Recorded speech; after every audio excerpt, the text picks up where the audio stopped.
Welcome back my dear students on our YouTube channel Study Summit. Students, आज की इस video में हम लोग डिस्कस करने वाले हैं पार्ट्स ऑफ स्पीच के सेकंड काइंड्स के बारे में। जी हाँ, हम लोग डिस्कस करने वाले हैं दी प्रोनाउन के बारे में, जो पार्ट्स ऑफ स्पीच की सेकंड काइंड्स होती है। प्रोनाउन क्या होता है, कौन कौन सी होती हैं और उनके प्रयोग क्या होते हैं, आज की वीडियो में हम लोग बातें करने वाले हैं। तो चलिए शुरू करते हैं इस टॉपिक को बिना देर किए। सो स्टूडेंट, सबसे पहले मैं आपको बता दूं कि प्रोनाउन क्या होता है। देखिए, एक छोटा सा डेफिनेशन है, इसके जरिए आप समझ जाओगे। A pronoun is a word.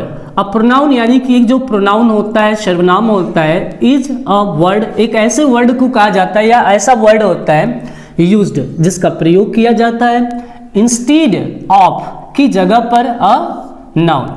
Okay, एक नाउन के, यानी कि प्रोनाउन आप ऐसे शब्दों को कहते हो जिसका प्रयोग एक नाउन के जगह पे होता है। ओके, जैसे एक एग्जाम्पल ले लो, Ram is a student. Ram is a student, Ram एक स्टूडेंट है। ठीक है, आप राम के बारे में कह रहे हो।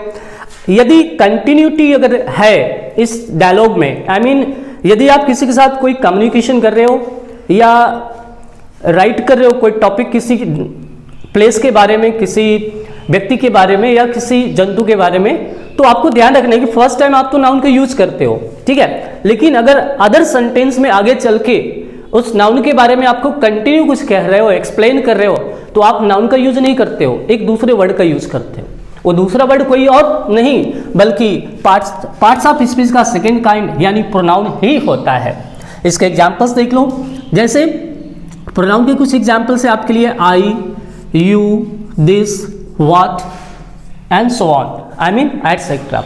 तो चलिए, आपको समझ में आ गया कि प्रोनाउन किस वर्ड को कहा जाता है, किस तरह के शब्द को कहते हैं। अब हम बात करते हैं कि काइंड्स ऑफ प्रोनाउन की, यानी कि प्रोनाउन कौन कौन सी होती हैं, प्रोनाउंस के कौन कौन से प्रकार होते हैं। द प्रोनाउंस आर, प्रोनाउन होते हैं वैसे तो 8 प्रोनाउन मैं आपको पढ़ाने वाला हूँ, ठीक है। शायद आपके बुक में 7 दिया हो, तो उससे कंफ्यूज मत होइएगा, ठीक है। देखिए, सबसे पहला प्रोनाउन होता है पर्सनल प्रोनाउन। ओके है, तो अब हम सबसे पहले आपको पर्सनल प्रोनाउन के बारे में बता देते हैं कुछ, फिर आपको हम दूसरे प्रकार के प्रोनाउन के बारे में बताएंगे। तो चलिए, पर्सनल प्रोनाउन क्या होता है। देखिए, पर्सनल यानी कि पर्सन। अगर आप पर्सनल से लास्ट के 2 वर्ड लेटर को आप अगर लीव करो, छोड़ो, तो देखो क्या हो गया, पर्सन हो गया। यानी कि वे प्रोनाउन जो पर्सनली, ओके, व्यक्तिगत रूप से किसी वस्तुओं के लिए यूज हो, कोई और वर्क ना करे, केवल उनके जगह पे क्या करे, एक प्रोनाउन को हटाया और उसके जगह पे यूज कर लिया। ओके, पर्सनल प्रोनाउन कहलाता है। पर्सनल प्रोनाउन की टोटल अगर नंबर की बात करते हैं तो मात्र 7 होते हैं। कौन कौन से होते हैं भाई, वो भी हम आपको बता देते हैं, देख लीजिए, आपको बिल्कुल कंफ्यूज होने की जरूरत नहीं है। पर्सनल प्रोनाउन सिर्फ 7 वर्ड के होते हैं। आई होता है, यू होता है, वी है, ओके, दे है, 4 हो गया। सिंगुलर से ले लो, ही है, सी है, इट है, ओके। ये होते हैं पर्सनल प्रोनाउन। क्लियर, सिर्फ 7 वर्ड आप रट जाओ, याद कर लो, यही होंगे पर्सनल प्रोनाउन। कहीं भी यूज है आप उन्हें पर्सनल प्रोनाउन ही कहोगे, ये दूसरे कोई वर्ड नहीं कहलाएंगे, ठीक है। यहाँ पे आपका पर्सनल प्रोनाउन क्लियर हो गया। सेकंड आ गया reflexive pronoun. Reflexive pronoun, okay, मैं आपको रिफ्लेक्सिव प्रोनाउन अभी बताता हूँ, लेकिन एक और भी हम आपको इसकी संख्या के बारे में बता दें। Emphatic pronoun. इम्फेटिक प्रोनाउन, देखिए ऐसा हम क्यों कर रहे हैं, आपको दोनों एक साथ क्यों बता रहे हैं, इसलिए क्योंकि दोनों के जो फॉर्म होते हैं वे सिमिलर होते हैं, एक जैसे दिखते हैं। Only according to the position, केवल उनके जो सेंटेंस में स्थिति होगी उन्हीं के अनुसार इनको आप अलग अलग नाम से जानते हो, रिफ्लेक्सिव या फिर एम्फेटिक। वो कैसे, मैं आपको बताता हूं। सबसे पहले तो मैं आपको बता दूं कि रिफ्लेक्सिव और एम्फेटिक कैसे बनते हैं। ओके, देखिए, आपने एडजेक्टिव में कभी पढ़ा होगा कि पजेसिव एडजेक्टिव होता है, जैसे माई होता है, योर होता है, ऐसे करके आवर होता है, हिज होता है, हर होता है, इट्स होता है। ओके, तो अब जो पजेसिव एडजेक्टिव होता है उसके नंबर के अकॉर्डिंग, जैसे ये क्या है, माई सिंगुलर है, हिज क्या है,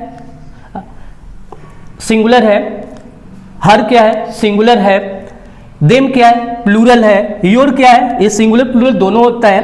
तो according to the possessive adjective and its number आपको क्या करना है, इनके साथ जोड़ना होता है। सेल्फ या प्लूरल है तो सेल्फ, सिंगुलर है तो सेल्फ जोड़ते हैं, ओके। और इस तरह से इसके क्या फॉर्मेट हो जाते हैं, क्या बन जाता है, योर सेल्फ, या इसका अगर जोड़ते हैं योर प्लस सेल्फ्स तो क्या हो जाता है, योर सेल्फ्स। जी हाँ, myself, yourself, ourselves, themselves, himself, herself, itself, यही होते हैं जिन्हें आप प्रोनाउन के सेकेंड एंड थर्ड काइंड्स के नाम से जानते हो, रिफ्लेक्सिव या एम्फेटिक प्रोनाउन। ये रिफ्लेक्सिव कब होंगे या एम्फेटिक कब होते हैं, वे मैं आपको दो सेंटेंस लिख के बता देता हूं। देखिए एक एग्जाम्पल यहां ले लेते हैं पहले, जैसे है सी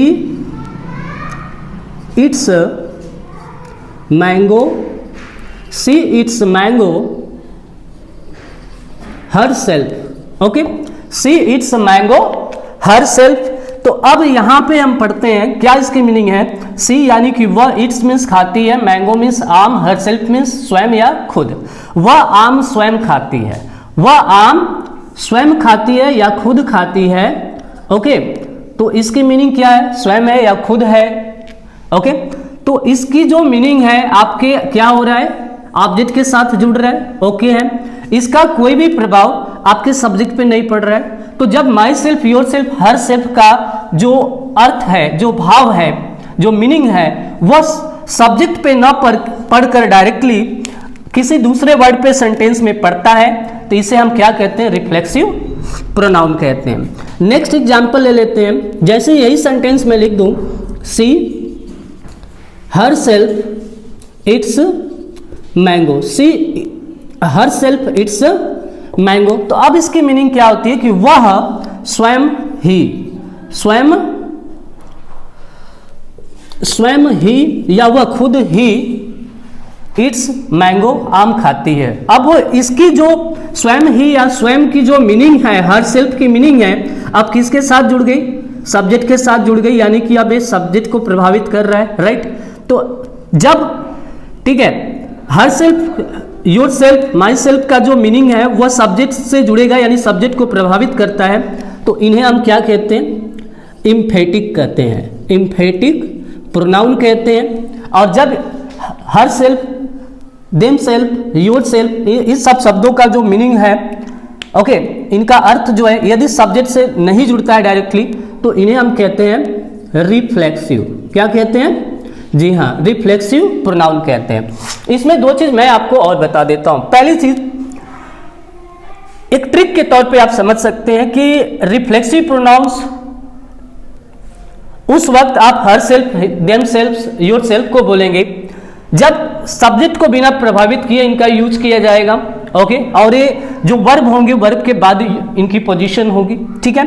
दूसरी चीज, जब ऐसे शब्दों का जो पोजीशन होगा ठीक सब्जेक्ट के पुनः होगा, यानी सब्जेक्ट के तुरंत बाद होगा, ओके।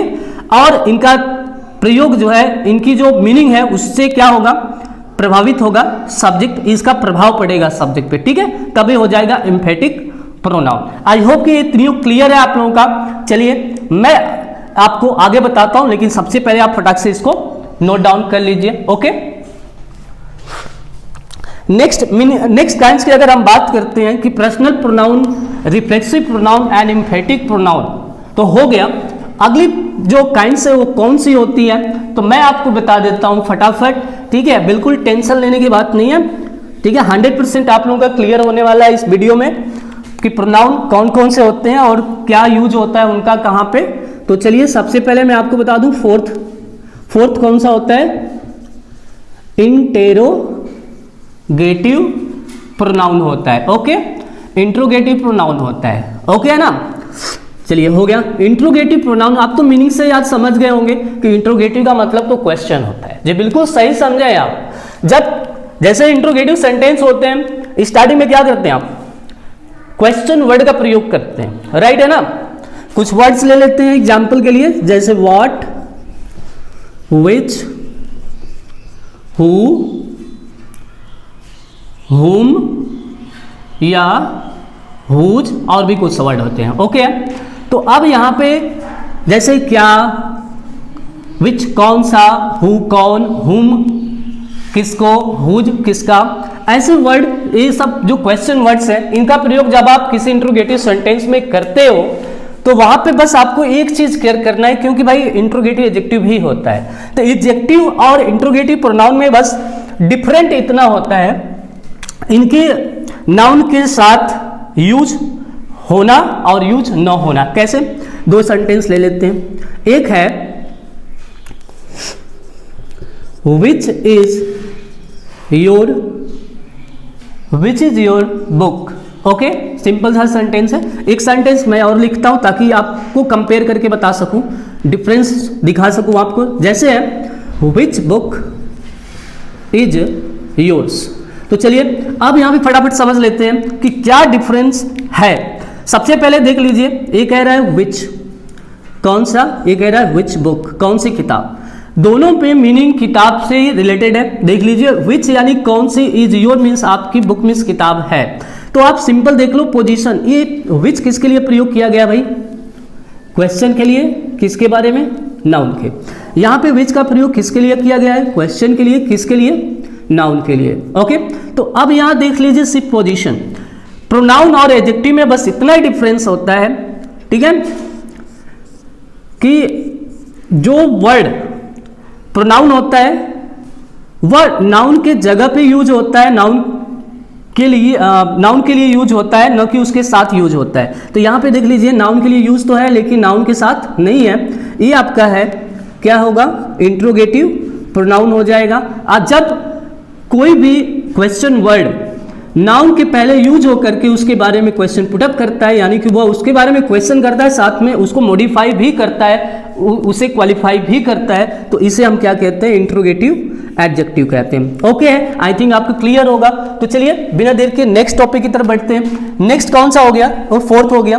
फिफ्थ में आपको बता दूं, ठीक है, ये देखिए, distributive pronoun.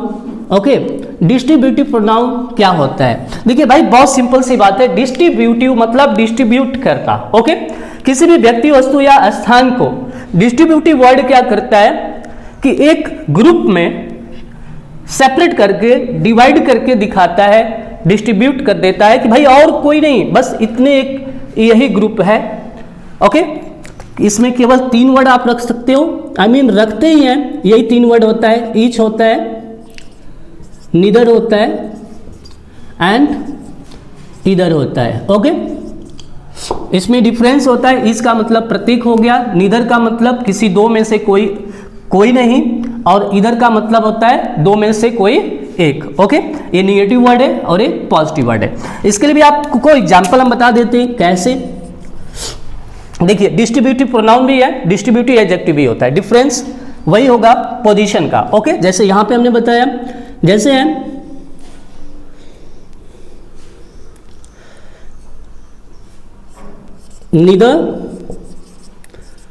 Neither of boys is, neither of boys लड़कों में से कोई भी नहीं, इज गुड। ओके, सिंपल सा वर्ड है। नीदर यानी कि कोई नहीं, ऑफ बॉयज मीन्स लड़कों में से, लड़के जितने भी हैं उनमें से कोई भी नहीं, इज गुड अच्छा है, लड़कों में से कोई भी अच्छा नहीं है। तो अब ये क्या कर रहा है कि केवल लड़कों की बात कर रहा है, कुछ लड़के उन लड़कों की बात कर रहे हैं कि इन लड़कों में से कोई भी अच्छा नहीं है। ओके, डिस्ट्रीब्यूट कर रहा है साथ में। और दूसरी अगर पोजीशन की बात करें तो यू नो, इसके बाद नाउन है क्या, नहीं है ना, ये तो प्रीपोजिशन है। तो ये क्या कहलाता है आपका, डिस्ट्रीब्यूटिव प्रोनाउन। इसे क्या कहते हैं, डिस्ट्रीब्यूटिव प्रोनाउन। शायद आपके माइंड में अभी भी क्वेश्चन चल रहा है कि यदि डिस्ट्रीब्यूटिव एडजेक्टिव हो गया तो क्या पोजीशन होगा इसका। तो सिंपल है, मैं आपको दिखा देता हूं। जैसे कि एग्जांपल ले लो, इधर गर्ल हैज मनी, इधर गर्ल हैज इधर गर्ल्स हैज मनी। ओके, तो जो लड़कियां हैं भाई, लड़कियों की बात कर रहे हैं केवल, जो लड़कियां हैं उन लड़कियों में से किसी एक के पास क्या है, पैसे हैं। तो यहाँ पे देख रहे हैं इधर के बाद क्या आ रहा है, नाउन आ रहा है। तो यहाँ पे इधर की पोजीशन नाउन के साथ है, इसलिए ये क्या होगा, डिस्ट्रीब्यूटिव एडजेक्टिव हो जाएगा। ओके है, चलिए नोट करते रहिएगा। पहले मैं आपको आगे और भी बता दूं, फिफ्थ हो गया, सिक्स्थ लेते हैं। ओके, यहाँ पे सिक्स्थ काइंड हो गया demonstrative pronoun. Demonstrative pronoun, demonstrative अगर प्रोनाउन की हम बात करें तो इसमें केवल 4 वर्ड होते हैं। एक होता है दिस, एक हो गया दैट, जो सिंगुलर के लिए यूज होते हैं। ओके, ये नियरेस्ट के लिए और ये डिस्टेंस के लिए। नेक्स्ट है दीज एंड दोज, ये 4 वर्ड हो गए। ठीक है, ये प्लूरल हो गए, राइट। तो अब यहाँ पे एक और क्वेश्चन है जो डाउटफुल ना हो कभी आपके लिए, मैं बता दूं, ये डिमोन्स्ट्रेटिव प्रोनाउन है और अगले काइंस में जब हम एडजेक्टिव पढ़ेंगे तो उसमें भी हम पढ़ेंगे कि डेमोन्स्ट्रेटिव एडजेक्टिव क्या होता है। ठीक यही डिफरेंस जो हमने आपको डिस्ट्रीब्यूटिव और इंट्रोगेटिव में बताया, वही पोजीशन का डिफरेंस होता है एडजेक्टिव और प्रोनाउन में। तो वही अपने माइंड में आप लोग बैठा चुके हैं। आई होप कि आप खुद बता सकते हैं। तो चलिए मैं 2 सेंटेंस लिखता हूं, आप लोग खुद समझ जाएंगे। एक है मैंने लिखा है this is a good boy, this is a good boy. Okay, boy ना रख के कोई नॉन लिविंग थिंग्स रख लेते हैं। ओके है, this is a good, this is a good pen. Okay, समझ गए, this is a good pen. और मैंने यहाँ पे लिखा है कि this pen is good, this pen is good. तो आई होप कि आप समझ गए होंगे कि कौन सा डेमोन्स्ट्रेटिव प्रोनाउन होगा और कौन सा डेमोन्स्ट्रेटिव एडजेक्टिव होगा। चलिए फिर भी मैं एक बार क्लियर कर दूं, ये दिस है और ये भी दिस है। दिस, दैट, दोज, दिस, ये डेमोन्स्ट्रेटिव कहलाते हैं। पहले तो डेमोन्स्ट्रेटिव क्या है क्लियर कर दूं आपका। ठीक है, डेमोन्स्ट्रेटिव का मतलब क्या होता है कि किसी के माइंड को किसी दूसरे चीज की तरफ या दूसरे व्यक्ति की तरफ क्या करना, डिमोन्स्ट्रेट करना, अट्रैक्ट करना। जैसे आपसे मैं खुद कहता हूं, ठीक है, दिस इज अ मार्कर। ठीक है, आपने क्या किया, आपने किधर देखा, इस मार्कर की तरफ, आपका ध्यान अट्रैक्ट हुआ ना, this is a marker. This मैंने बोला, आपने फटाक से इधर देखा। ओके, तो आपको क्या समझ में आया कि जो this, that, those, this word होता है वो माइंड को खींचता है, डिमोन्स्ट्रेट करता है, इसलिए डिमोन्स्ट्रेटिव कहलाता है। तो अब इसमें डिफरेंस है प्रोनाउन और एडजेक्टिव की, तो वही पोजीशन की है कि दिस, यहाँ पे दिस के बाद नाउन नहीं आया है, नाउन इससे दूर है जिसके लिए यूज हुआ है, यानी कि ये पोजीशन ले रहा है नाउन का, इसलिए प्रोनाउन है। और यहाँ पे दिस जो है, ठीक है, माइंड को खींच रहा है जिस वर्ड की तरफ, नाउन की तरफ, वो इसके बाद लगा है। ठीक है, साथ में क्वालिफाई करने के लिए। तो अब यहाँ पे अंतर हो गया कि भाई ये तो हमारा डिस्ट्रीब्यूटिव प्रोनाउन हो गया और ये जो है ये डेमोन्स्ट्रेटिव प्रोनाउन हो गया और ये हो गया demonstrative adjective. Clear, I hope clear हो गया। चलिए नेक्स्ट की तरफ बढ़ते हैं। सेवेंथ डिस्ट्रीब्यूटिव, डेमोन्स्ट्रेटिव एंड आपका इंट्रोगेटिव क्लियर हो गया। जो नेक्स्ट है 7th वन, वे हो गया आपके लिए, ठीक है, इनडिफिनिट। कौन सा, indefinite pronoun. Okay, indefinite pronoun हो गया।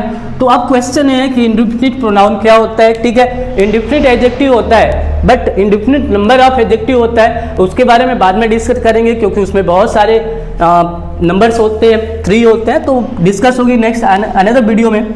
अभी तो हम केवल पढ़ेंगे इनडिफिनिट प्रोनाउन क्या होता है। तो देखिए, इनडिफिनिट से ही हमें ज्ञात होता है कि कोई अनिश्चितता की बात, इनडिफिनिट यानी डिफिनिट ना हो, निश्चित ना हो, क्लियर ना हो। ठीक है, तो देखिए इसमें कुछ वर्ड होते हैं, एग्जाम्पल के साथ भी मैं आपको क्लियर कर देता हूँ, नो डाउट रहेगा। इनडिफिनिट जैसे होता है, वर्ड हो गया सम, एनी, ओके, एवरी में एक वर्ड जोड़ते हैं, जैसे एवरीवन, एवरीबडी। ओके, अब इसी में someone, somebody, something, any, anybody, anyone, anything. ठीक है, इसमें कुछ और वर्ड आ जाते हैं जैसे वन है, नन है, and so on. Okay, etcetera हो गया। ठीक है, ऐसे वर्ड क्या करते हैं, सेंटेंस में बात तो प्रोनाउन के लिए करेंगे। ओके, प्रोनाउन के बारे में, प्रोनाउन है भाई जो नाउन के बारे में बताएंगे, किसी व्यक्ति, वस्तु, स्थान के बारे में हमें बताएंगे, लेकिन वो कौन है, ये नहीं बताएंगे। तो ऐसे प्रोनाउन को भाई क्या कहा जाएगा, जो निश्चित नहीं कर पाएंगे कि किस नाउन के बारे में बात कर रहे हैं, उन्हें हम इंडिफिनिट कहते हैं। ठीक है, कैसे? एग्जाम्पल है, one can do it, one can do it, one can do it यानी कोई से कर सकता है। वन का मतलब यहाँ पे क्या होता है, कोई। एनी वन या फिर वन, वन का जो प्रयोग हो रहा है यहाँ पे किसी व्यक्ति के लिए हो रहा है, किसी के लिए हो रहा है। तो मीनिंग क्या है कि वन यानी कि कोई भी व्यक्ति कैन डू इट, इस काम को कर सकता है, इसे कर सकता है। ठीक है, तो वन कैन डू इट, यहां पे क्या क्लियर हुआ कि कौन कर सकता है? कोई भी कर सकता है, बट कौन कर सकता है ये क्लियर नहीं है, इसलिए हम क्या कहेंगे, इंडेफिनिट नाउन के बारे में बात कर रहे हैं। इंडेफिनिट हो गया, इंडेफिनिट प्रोनाउन हो गया। ओके, तो ऐसे ही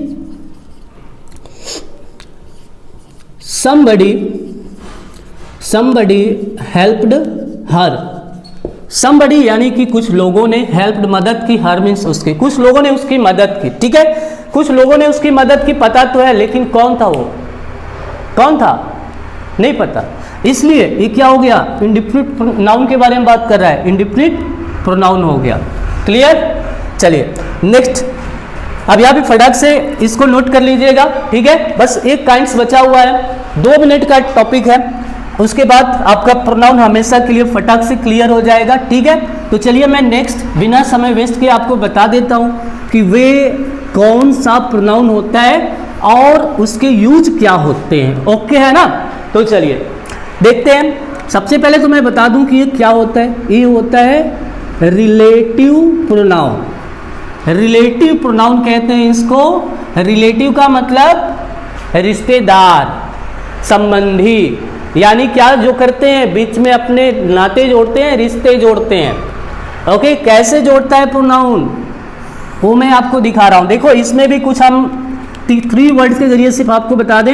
एक हो गया हु, एक हो गया विच और एक हो गया आपका दैट। बस इतने से वर्ड माइंड में रख लो, अभी कंसेप्ट आपका बिल्कुल क्लियर हो जाएगा रिलेटिव प्रोनाउन के बारे में। सबसे पहले तो जान लो, आपको मैं बता दूं कि 2 छोटे छोटे सेंटेंसेस को या 2 सेंटेंसेस को ये क्या करता है, आपस में जोड़ता है। ठीक है, लेकिन इनका जो प्रयोग है जस्ट आफ्टर नाउन होगा, ठीक नाउन के बाद होगा, उस नाउन के बाद होगा जिनके लिए इनका प्रयोग होगा। ठीक है, एग्जाम्पल मैं दिखाता हूं, उससे पहले मैं आपको बता दूं हु का प्रयोग लिविंग के लिए, नॉन लिविंग के लिए विच का प्रयोग, और जो दैट है ये लिविंग और नॉन लिविंग दोनों के लिए यूज की जाती है। इन तीनों की मीनिंग जो है वे होती हैं जो या जो की। ठीक है, बस सिंपल सी बात है। अब हो गया, आई होप कि आपका क्लियर है। चलिए फिर भी मैं आपको एग्जाम्पल बता दूं, जैसे है the house which is white is beautiful, is beautiful। तो चलिए फटाक से आप देख लो क्या कह रहा है, द हाउस यानी जो घर है, जो वे मकान है। ओके, जो द हाउस यानी कि मकान, विच जो कि, इज वाइट जो सफेद कलर का है, सफेद रंग का है, इज ब्यूटीफुल वह क्या है, सुंदर है। तो यहाँ पे देख लो ना भाई, अब यहाँ पे इसको राइट इन शब्दों से जुड़ने में कौन हेल्प कर रहा है, विच कर रहा है, जो इन दोनों के रिश्ते को जोड़ने में हेल्प कर रहा है इस नाउन का। ठीक है, यहाँ पे क्या हो गया, रिलेशन यानी कि रिलेटिव, और यहाँ पे ये किसके लिए प्रयोग हुआ है, हाउस के लिए, राइट, जिसकी मीनिंग आप निकाल लो, जो या जो की ही आएगा, पक्का है। ठीक है, नाउन के लिए यूज हुआ तो ये क्या हो गया, प्रोनाउन, यहाँ पे हो गया रिलेटिव प्रोनाउन। ठीक है, आई होप कि आपको समझ में आ गया होगा। नहीं आया, चलिए फिर एक और एग्जाम्पल मैं बता दूं, जैसे ले लो एक एग्जाम्पल, द बॉय, या फिर दूसरे तरीके से ले लो, ये तो सब्जेक्ट के बाद आया ना, मैं आपको बीच में दिखाता हूं। जैसे he is the boy, he is the boy. Okay, who stole my money, okay, my money, he is the boy. ठीक है, ही मीन्स वह, इज मीन्स है, द बॉय मीन्स लड़का। ठीक है, वह लड़का है जिसने क्या किया, या फिर जो कि क्या किया था, स्टोल चुरा लिया था, माई मनी मेरा पैसा। तो अब यहाँ पे हु क्या कर रहा है, इस सबसे पहले तो ये प्रोनाउन कैसे है, बॉय के लिए यूज है, इसलिए ये प्रोनाउन है और इन्हें दोनों को जोड़ रहा है, इसलिए रिलेटिव है। तो ये क्या हो गया, relative pronoun. I hope students आपका क्लियर हो गया होगा प्रोनाउन। तो चलिए अब हम अलविदा चाहेंगे आपसे और मिलेंगे नेक्स्ट वीडियो में एक नए टॉपिक के साथ विस्तृत रूप से। That's all and thank you.